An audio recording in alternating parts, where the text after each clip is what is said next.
আমি আজকে এসেছি আমার মায়ের বাড়িতে। আজকে আমি ডেলি আসি মায়ের বাড়িতে।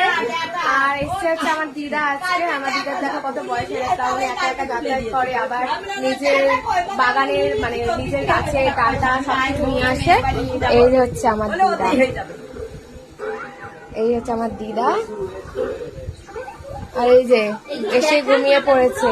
আর দেখো আমার দিদা নিয়ে এসছে, কত ক্ষমতা আমার দিদা, বাবা বুঝতে পারছেন? এই দেখো নিজের গাছের ডাটা, সাথে কাঁচকলা সব একা হাতে উনি নিয়ে এসছে।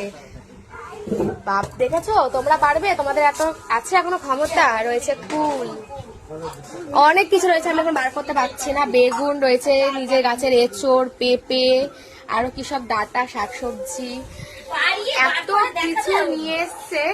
যখন মা বার করবে তখন আমি দেখাবো। আমি পাচ্ছি না, আমার অনেক শরীরটা খারাপ, কালকে গন্ডি কেটে হাতটা ব্যথা করছে গাইস।